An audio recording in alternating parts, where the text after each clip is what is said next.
You want to get into Nerds to Men on films for this week? Let's do it. All right.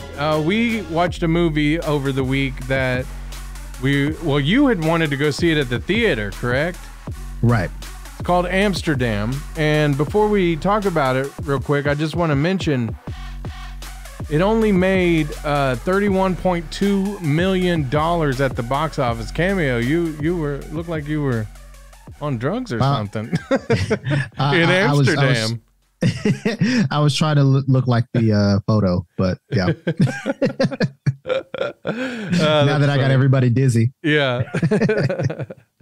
So it made $31.2 million. Okay. It cost $80 million to make. So I'm guessing a lot of people haven't seen this movie. About $50-ish million less than what they Well, and here's the deal. It's got a great cast. It's like all the stars. You know what I mean? I got them pulled up. Yeah. So we have Christian Bale, right? Margot Robbie, right? John David Washington, yep. Andrea Riseborough, Anna Taylor-Joy, Chris Rock, Michael Shannon, Mike Myers, Taylor Swift, Timothy Olyphant, Zoe Saldana, Rami Malek, Robert De Niro, and that's just, 80% of the movie. Those people are in it. Yeah. So yeah, this cast is huge. It's huge. Yeah. And again, I'm trying to think of some of these movies over the years that have had like this outrageous cast, but wasn't as like great of a movie as you would think it would be, because that's what I'm about to say about Amsterdam. And here's the thing, like people might think, oh, well, why are y'all talking about it if you didn't love it? Like I liked it. I did like Amsterdam, but I did not think it was great. But with this cast, you would think, oh my gosh, this is going to be huge. It came out in October, right? At the theaters. Mm-hmm. And let's see. So it surrounds our guys, Christian Bale, John David Washington, who he's a rising star. I swear, if what's his name? What's his dad's name? Denzel Washington passes away or loses his voice somehow, John David Washington could play the voice of anybody that Denzel Washington is cast as. Because every time I looked away, I'm like, man, if I was blind, I would have thought that was, if you would have told me different, I wouldn't believe you, because he sounds just like Denzel Washington. Yeah. Just like him. Right. And the funny thing is, when I first started noticing him, he was in Ballers. Did you ever watch that show with The Rock? No. You really ought to watch it. It's kind of like Entourage, but with football. Okay. Did you watch Entourage back in the day? No, I did not. Well, John David Washington plays one of the athletes. And the interesting thing is, before he was going to be an actor, he played college football. Like he was actually pretty good at it. So, but then he decided to go into acting. And you're right. Like sometimes he has his dad's cadence on the way he talks. So he doesn't like, I don't know. Like I feel like it took me a minute though, because I was like, man, who does this guy remind me of so much? Yeah. And then when I was like, oh my gosh, he's Denzel Washington's son, that is not what I expected. Yeah, because the first thing that I've seen him in was Black Klansman. That was the first thing. Right. Yeah. And even then I was like, wow, he sounds just like his daddy.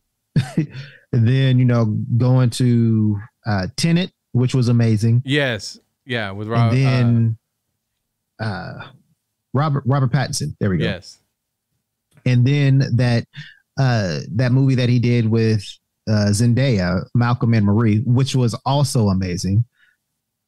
But man, was their relationship toxic? Ooh-wee. I mean, toxic. Right. Well, speaking of toxic relationships, he has a relationship with Margot Robbie, which isn't toxic actually. But it's like, I was wondering where you was going with that. Yeah. No. But it almost sounds weird the way we're gonna say it. They're almost like a throuple, right? Mm-hmm. But the romantic relationship is between Margot Robbie's character and John David Washington's character. Mm-hmm. But the friendship character or relationship is between Christian Bale's character, John David Washington, whom he had served with in the military, and that's how they formed their bond. And also Margot Robbie. Like they did everything together. They passed out in little circles together. Yeah. And so like they meet up in Amsterdam, Mm-hmm. where the relationship between John David Washington's character and Margot Robbie's is accepted. But since it's like this movie takes place in like the 20s, Mm-hmm. it's in America, that's not the kind of thing that goes over still at that time. Right. So all the troubles seem to begin when they decide to go back to America. And there's like some flashbacks involved. Like when we very first see them in the movie, they're back in America, and Taylor Swift is like in the movie at the very beginning. And I think she actually had a pretty nice little role there. Like, I think she did good. Yeah.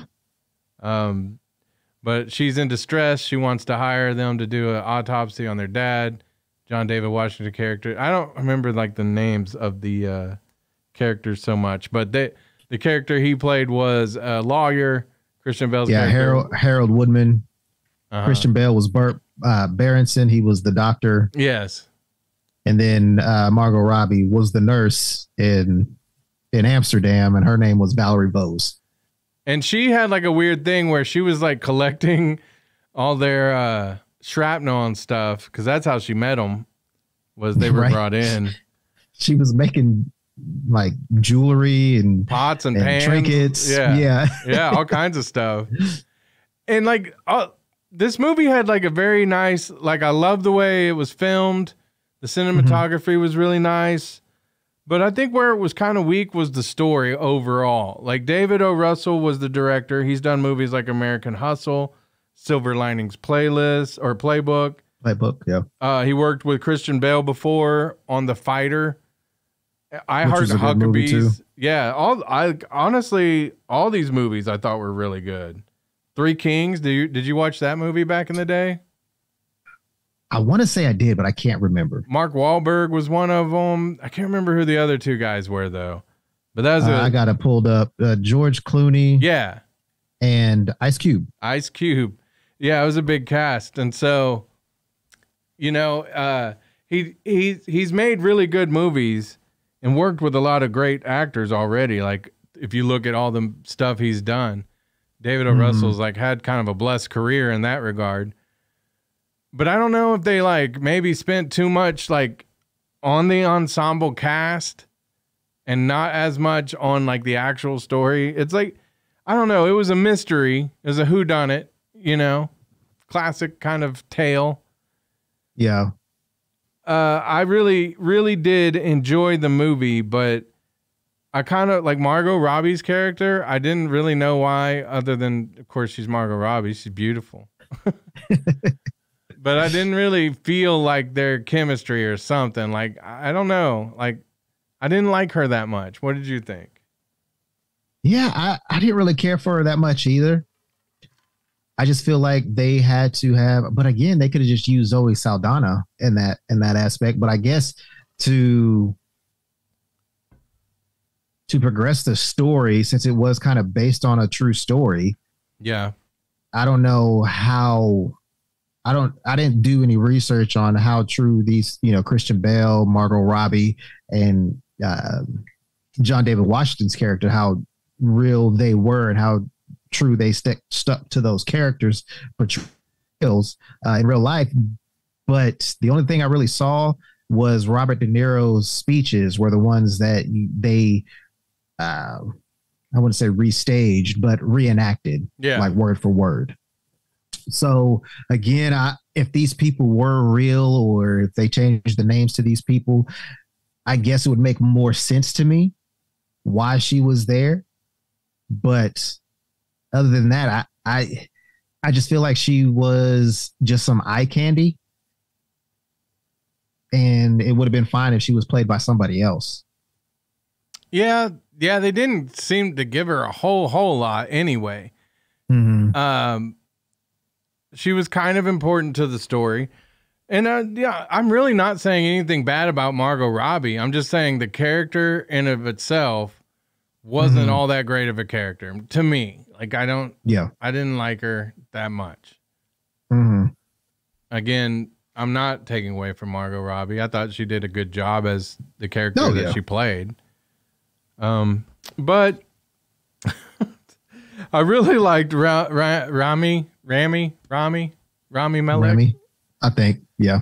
I really liked his character. It was so weird. He plays weird really good. Yeah. Probably because he is probably just weird. Right. Like, could you just imagine sitting in having a conversation with him in a room just about anything? I bet it would be kind of like, are you being real right now, or are you playing a character? Yeah, I can see that. Yeah. Yeah. That's how I think he would probably be, like, in real life. Just, I don't know. I don't hang out with stars. I just hang out with Cameo, Mr. TMZ. But, like, again, Robert De Niro, he was great. I loved him. Loved seeing him in this movie. I just feel, I don't know. I feel like the movie kind of, and it was okay that it did it, but it was kind of like a little bit of whimsical and a little bit of mystery, like serious stuff. Yeah. And I felt like it kind of maybe should have tried to pick one or the other, but I don't know. Like, I liked it. It was a good movie. So I can't really say they did wrong by it. It was missing a little something for it to be just one of those epically great movies, especially based on the cast, where, again, you're going to have to say, with all these people involved, with all these geniuses involved, it's going to be a great movie. Right. So again, hopefully I didn't just poo-poo on everybody's parade here with the movie, because I do recommend it. I think it's a good one. So HBO Max, so go check that out. Yeah. But based on how much money it didn't make, as much as they spent and everything, and the fact that it was on HBO Max rather quickly, I kind of wonder if a lot of more people agree with us that it's just a good but not great one. Yeah. Yeah. What it is, here's the deal. We're in a time where, and this is kind of what Quentin Tarantino's talked about recently, Martin Scorsese, different people, where there's a lot more money being thrown at big movies that, like, have characters that people already know, because they're, like, either in comic books or books like Harry Potter, or, you know what I'm saying? They call them the IP, the intellectual property type stuff. And so some movies like Amsterdam and other movies that don't have, like, that kind of built-in audience already, they don't get seen as much. I think that's kind of like the whole argument that those directors have been making lately. Although Quentin Tarantino did say something to the effect that, like, these actors aren't even real actors, because people go to see the characters, not the actors, right? And his old buddy Samuel L. Jackson was like, wait a minute. So I would like to see what Samuel L. Jackson and Quentin Tarantino have to say to each other, like, in person, over that whole. My whole ordeal is, you're talking about one of your most used actors in all of your films. And for you to say that superhero movies or Marvel movies, whatever, they're not real actors or whatever he said. It's like you're crapping on if you didn't have Samuel L. Jackson in, like I'll say Pulp Fiction, what's the other one? Jackie Brown. Jackie Brown. He's been in everything. The Hateful Eight. Yeah, Django Unchained. Right. Great. With Django Unchained, Jamie Foxx did amazing, but it was Samuel L. Jackson who made that movie, for me anyway. And pretty much all the other movies that he's been in, I didn't really care for John Travolta, who was a girl in Pulp Fiction. Oh my goodness. What's her name? Uma Thurman. Oh yeah, Uma Thurman. Yeah. Yeah, and I didn't really care about them. It was Samuel Jackson. So again, I know Samuel Jackson said that people that are in the Marvel, the MCU, are superstars, or however he said it, and I agree with him. And again, what really makes an actor an actor? Or what makes a movie that you would enjoy, like a director would enjoy? Is it not something that your job as a director to make something that, one, A, makes a whole lot of money, hopefully, if that's what the end goal is, and two, that it's entertaining for people to watch, whether it's a mystery, whether it's a documentary, a fantasy, whatever the genre. Your goal as a director is to make sure that people are engaged in the film, in the movie, whatever you want to call it. And again, depending on what genre it is, that's the main goal. That's the main goal. And you can't say that Scarlett Johansson isn't an actress because she plays in Marvel movies. You can't say that Samuel L. Jackson isn't an actor because he played Nick Fury a few times. You can't say that if Leonardo DiCaprio became a Marvel or DC superhero, you can't say that he's that he's not an actor, or that he's not whatever. I would like because they have.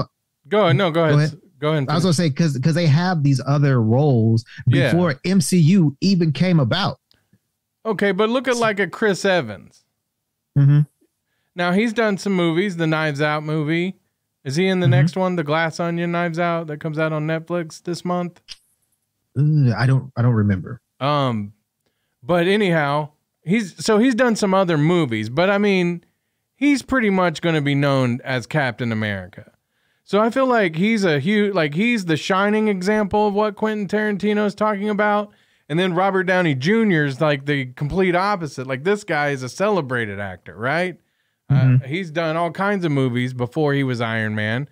Of course, he had a little bit of a time where he was not as big of a star because of some choices he had made. And that reignited his career.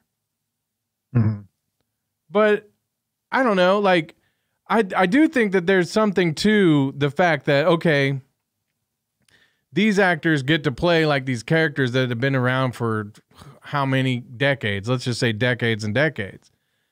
So do they have to put a whole lot of thought into building a character here, or just playing a character?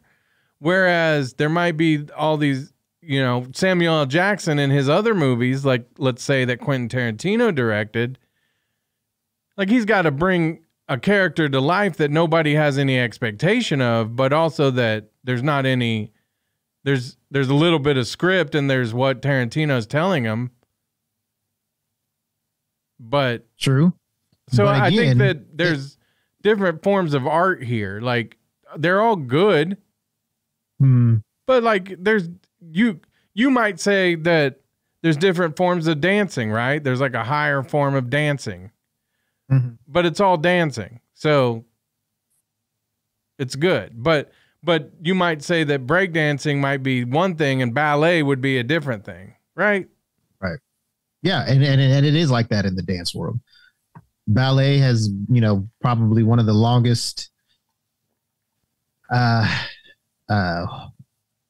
would say that the framework of dancing, it's, I mean, I agree. I agree with what you're saying, but like you just said that with Quentin Tarantino, that he's bringing characters to life that nobody's even heard of.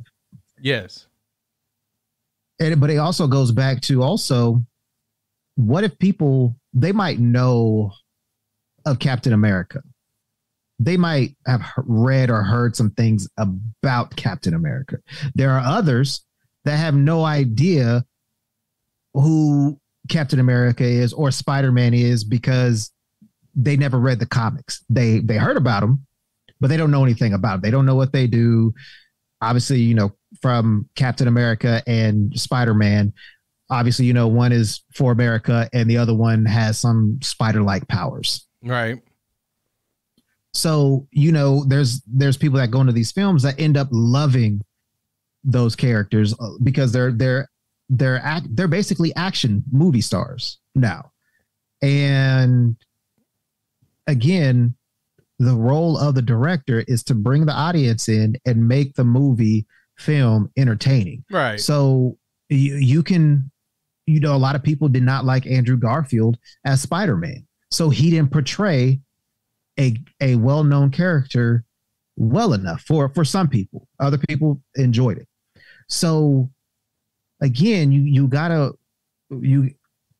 an actor can bring something different to a character that's already an established character in history. Yeah.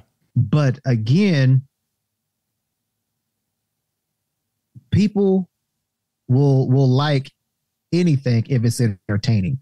They're not going to say, "Oh, well, he's such a bad actor." Well, if you look at Andrew Garfield's history, his films that he's done, he's an amazing actor. But he just, for some people, didn't portray Spider-Man or Peter Parker the way they wanted him to be portrayed. So again, I can't agree with Quentin Tarantino to a certain extent because, again, if you can't make your movie entertaining or you can't bring your life, even though your characters are, made up, then you're not doing a good job. But if you already have a character that's well established and you have an actor that doesn't portray them well enough, then you failed as a director. You can't blame it on the actor because again, you gave them something to do and they didn't do it the way that you wanted them to do it.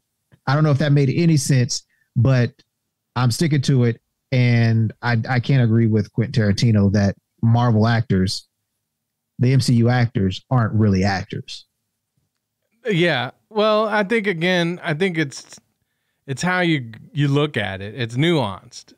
Because again, they're Rocket Raccoon isn't going to play Julius in Pulp Fiction. No, but Bradley Cooper will. And Bradley Cooper will do a great job. No, he wouldn't. Yeah, but so anyway, like, I'm just kidding, but I would like to, I just think that it's just a few different things because again, we were talking about Amsterdam with all these great actors. Mm-hmm. Some of them have played comic book characters, Christian Bale, but he's also considered, Margot Robbie for sure. But they're both, well, actually, I'd definitely say Christian's more considered a great actor no matter what he's doing. Batman, Thor, American Psycho, all these great movies. Newsies. Oh my gosh, was he in that?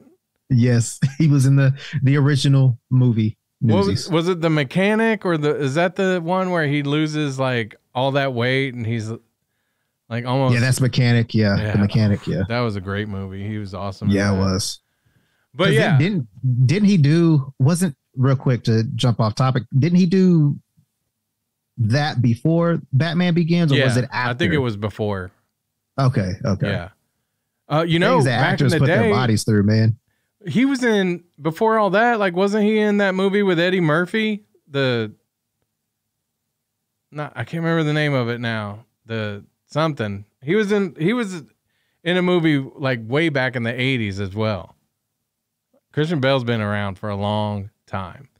Mm-hmm. But he's not just pegged as a comic book movie actor either. So that's kind of the point I'm making.